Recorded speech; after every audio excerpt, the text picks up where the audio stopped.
유다인과 함께 로마인들이 죽어가는 방법이잖아요. 그러니까 똑같이 바오로와 베드로가 똑같이 로마 법정에 서게 되지만 로마 법정에서 결정 내린 그 사형 집행 방법은 다르죠. 왜냐하면 바오로는 로마 시민권을 가지고 있고 예수 그리스도, 베드로, 그 외 등등 그러한 사도들 같은 경우는 유다인이죠. 유다인들하고는 죽이는 방법이 다릅니다. 십자가 상에 이렇게 못 박아 죽이는 것은 유다인들에게는 국한되는 이야기입니다. 로마인들은 그런 고통을 당하면 안 돼요. 아무리 몹쓸 짓을 해서 그렇게 죽을 그런 사형 온도를 받게 되지만 로마 시민권을 가지고 있는 사람이 그렇게 죽어서는 안 돼요. 그러니까 로마 시민권을 가지고 있었던 바오로 같은 경우는 어떻게 죽었느냐면은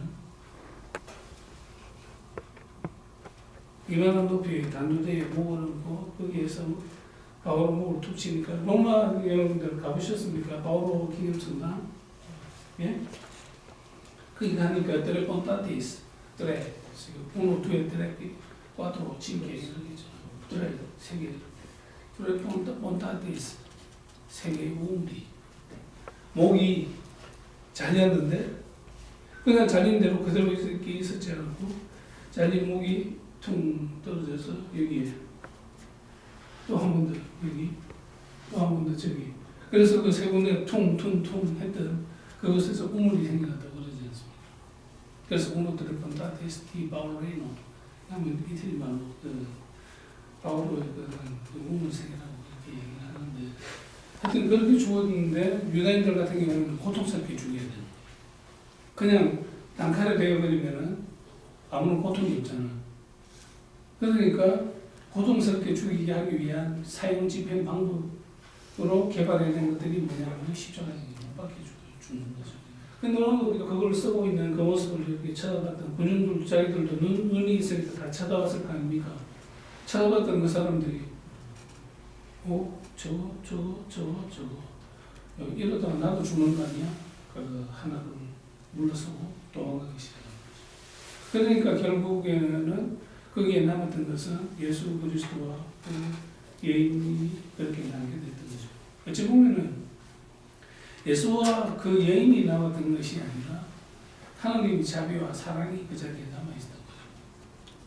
그러다 보니까 그 자비와 사랑에 의해서 그 긴박했던 그 순간이 극복되면서 그 여인도 살고 그리고 예수 그리스도께서 판결내는 것은 아주 명판결로 이렇게 오늘 우리가 이야기하는 그 나의 십자가는 하나님이라는 제목으로 이야기를 해볼 때 사실 어찌 보면은 이 십자가 상에서 걸려있던 십자가 상에서 걸렸던 것보다도 십자가 상에서 또 지금 우리가 보기 시작했던 것 그 앞부분에 한 20분 정도 뭐가 있냐면은 이제 십자가의 길을 걸어가는 게 있어요. 걸어가는 그 십자가가 지금은 이스라엘의 그 십자가의 길이 그렇게 조성되어 있죠. 1, 2, 3, 4초 해서 다 조성이 되어 있는데 그 당시로 이렇게 추정되는 예수 그리스도께서 걸어가셨던 그 십자가의 무게가 어느 정도 될까? 그렇게 하면은 그 십자가의 무게가 한 110파운드 정도? 130파운드? 그렇죠? 한 그 정도 이렇게 될 텐데 130파운드 정도 되는 그 무게를 짊어지고 몇 미터를 갔냐면 600m를 갔어요. 600m. 그러니까 600m를 가면서 그 안에서도 또 많은 이야기가 벌어지는데 이 이야기도 조금 더 드리고 싶은 게 뭐냐면은 14처 안에서 여러분 각자에게 유난히 좀 각인되는 설명에게 다가오는 그런 처가 있을 거 아닙니까? 여러분들은 뭐 보통 어떻습니까? 나는 여기가 그래, 저기가 그래 하는 어떤 느낌이 있을 텐데 어디가 그렇습니까? 몇 처가 뭔지 모릅니까? 네. 저 같은 경우에는 십자가의 길을 하면서 우리 교우들에게 한 주일에 하나씩 제가 추천을 해드려요. 그래서 제일 처음 추천해드리는 게 5처를 추천해드리죠. 키리네 사람 시몬, 예수를 도와 십자가를 지시다. 그때 그 시몬이 키리네 사람 시몬이 키리네 사람의 그 이름이 아니고 원래 어디 누구 나자렛 예수이죠. 예수라는 이름이 많았어. 그런데 나자렛에 있는 예수. 막달라 마리아가 이름인 것 같죠. 막달라라고 하는 지방의 마리아. 모르셨죠, 그러니까 나자렛 예수. 그래서 이제 그 예수님께서 물어보시죠. 다른 사람들이 나를 누구라고 그러대. 그때는 왜 그러냐면 예수님께서 벌써 이제 당신의 순환이 죽음과 부활까지의 시나리오가 이제 시작될 그걸 감지하신 거죠. 그래서 이제 물어보는 거예요. 베드로에게. 사람들이 나를 누구라 그러대. 그러니까 시몬 베드로가 뭐라고 하고 당신은 살아있는 하나님의 아들 예수 그리스도이십니다. 그러니까 누가 그걸 가르쳐줬냐. 시몬 베드로가 바로요나야. 지금부터 너는 베드로이다. 이 예수가 삼체에서 한번 넘어지죠. 아닌가요? 다음에 이제 본당에서 십자가 계단을 잘 새겨 들어보세요. 오늘 제가 드린 말씀을 잘 명심하면서 새겨 들어보면서 보면 어떤 그 느낌이 다를 겁니다. 예수님께서 3번 넘어지시죠. 3처, 7처, 9처에서 3번 넘어지시는데 3처에서 처음 넘어지시고 난 다음에 이 로마 병사 같은 경우에는 십자가를 지고 가는 이 제수들은 빨리 십자가에 못 박아놓고 그렇게 해야 퇴근을 한단 말이에요. 근데 퇴근을 하려고 하니까 자꾸 비틀거리고 그냥 막 이런 게 안 되겠어. 그러다가 얼른 이렇게 눈에 띄는 게 길의 사람 시몬이 저기 딱 나온 거예요. 야, 너 일로 와봐. 왜요? 나 쟤도 안 일로 와, 임마. 빨리 이거 좀 지어가지고 같이 올라가. 하면서 가지고 골고다까지 같이 올라가죠. 그렇게 한 그 길의 사람 그 시몬은 얼떨결에 그렇게 지게 된 거의 십자가였지만 거의 십자가로 인해서 교회의 역사가 시작되고 있는 지금까지.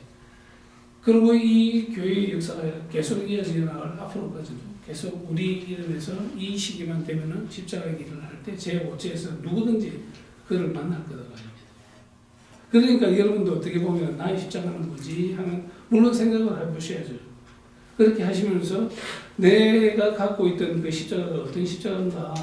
그런데 더러는 내가 생각도 하지도 못했던 더러는 억울하게 더러는 이거는 말도 안 되는 그런 어떤 경우에 어긋나는 그런 일들을 당하기도 할 거라고 합니다.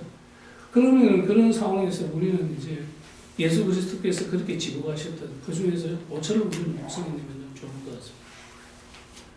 기레네 사람 시몬이 왜 그렇게 졌을까? 얼떨결에 진 그 십자가 때문에 하번진 그 십자가로 인해서 그는 우리 교회 안에서 평생 이름이 잊혀지지 않는 거죠. 처에서 6처가 뭡니까?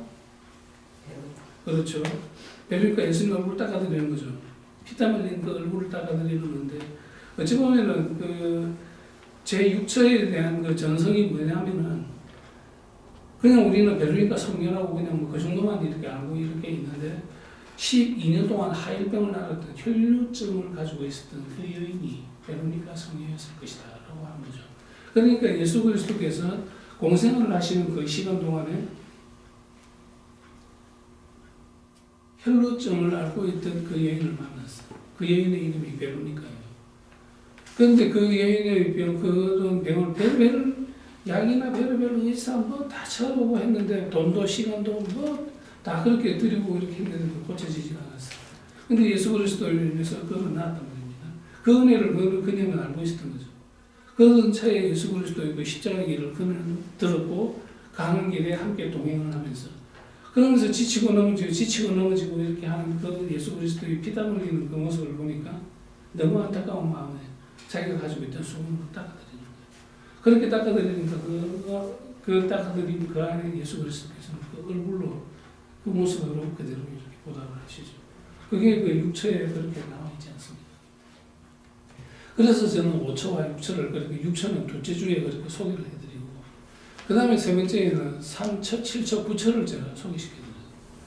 3번 넘어졌죠. 3번 순환 예고를 했고 순환을 하시기 전에 3번 우리에게 순환을 하셨죠. 모르십니까? 그것인가? 그러니까 앞으로 성경 좀 자주 읽으세요. 성경도 안 읽고 그렇게 하시면 우리가 천주교 신자라고 우리가 개신교 교회 그 신자들한테 우리는 아무 말도 하면 안 돼요. 야, 너가 그거 믿으면은 뭐 천국 가고, 너가 믿으면은 돈 잘 벌고, 너가 믿으면은 병 안 아프고, 너가 믿으면 뭐 아이들 말도 잘 듣고 뭐 잘 되나, 뭐 만병통치약입니까, 정도가. 만병 통치약이라고 한다고 한다면 예수 그리스도 걸어가신 그 길이 아마 이상하지 않습니까? 만병통치약이고 꽤 괜찮은 그런 능력을 가지신 분이 그런데 어떻게 저렇게 이렇게 죽어가는가? 말도 안 되는 소리죠, 그죠? 그러니까 우리가 이야기하는 개신교 교회에서 단어는 아니라고 저는 믿고 싶습니다만은 일부 어떤 목사님들은 당신들은 그러니까 믿음이 없어서 그래. 그들이 말하는 그 믿음은 세상의 기준으로 이야기하는 그 믿음이죠. 하나님 앞에서 우리가 생각할 수 있는 그 믿음에 대한 근본 그 가치는 그러한 것들이 아니고 그 믿음에 대한 기본은 어디서 오느냐면 십자가의 길에서 그렇게 오는 거죠. 그 안에서 피땀 흘리면서 그리고 그 피땀 흘리면서 걸어가는 그 길에서 8절에서는 예루살렘 부인들을 위로하시는 그 모습들을 우리는 또 만나게 되고 그 다음에 10절에서는 옷 벗김을 당해서 그렇게 하는 수모를 당하는 그런 모습들을 우리는 보게 되고 이런 여러 가지 모습들을 생각하면서 나의 십자가는 뭘까? 예수 그리스도가 지고 가셨던 그 십자가를 우리가 생각하면서 내 십자가도 그 안에서 함께 그렇게 지고 가면 좋겠다는 겁니다. 그 지고 가는 그 십자가가 더러는 힘겹고 무겁지만 그 지고 갔던 그 십자가로 인해서 언젠가는 그 십자가가 나를 살릴 거랍니다. 십자가의 법칙은 아주 간단하죠. 내가 그 지고 갔던 그 십자가가 힘들고 고통스러웠지만 하나님과 교회의 어떤 그 시간들 그 안에서는 그 힘들게 지고 갔던 그 십자가로 인해서 내가 살게 되고 호흡하게 되는 거죠. 그러면서 새하늘과 새 땅을 우리는 마주하게 될 거라는 그 이야기를 우리는 잘 기억해야 될 겁니다. 어찌 보면은 구약에서부터 새하늘과 새 땅에 대한 이야기는 구약에서 신약에서만 나오는 것이 아니라 구약에서도 여러분 그 예언서 잘 쳐다보세요. 예언서 중에서도 특히 제가 추천해드리고 싶은 게 이사야서 아세요? 예, 이사야서 있죠. 예, 예. 대답 좀 하세요. 오늘 뭐 꿀 잡수고 있어요. 이러면서 꿀 잡수고 있었는데 다들 꿀을 잡수고 많이 오셨나 본데. 특히 이사야서에서는 그 이사야가 얘기하는 그 이야기들이 참 놀랍습니다. 이사야서는 신약이 시작되기 그 전에 있었던 그건 한 700년의 텀이 있다고 우리는 보고 있거든요. 한 700년의 텀이 있는 그 700년 후에 그 일을 어떻게 알고 자기가 그 이사야가 그 이야기를 했을까? 그걸 자기가 한 이야기겠습니까? 성령의 감동으로 씌어진 글로 자기 입을 통해서 한 얘기죠. 그렇게 씌어진 것이 예언서고 그 예언서가 구약에서 44권이 있죠. 46권. 46권 있는 것 중에서 이 예언서만 해도 끝부분에 예언서 있잖아요. 모세오경 5권이 있고 그 다음에 역사서가 16권이죠. 그 다음에 시서 집에서 하고 등등 해서 그런 잠언 이런 지금은 코일렛 그런 것들이 8권이 있고 그 나머지 그 밑에 나머지 18권이 전부 이제 예언서가 되어 있는 겁니다. 예언서가 많이 되어 있고 제일 마지막에 말라기에서 끝나지만 말라기에서 끝나는 그 이전에 제가 추천해 드리면서 좀 열심히 좀 보시라고 말씀드리고 싶은 것은 이사야서입니다. 이사야서.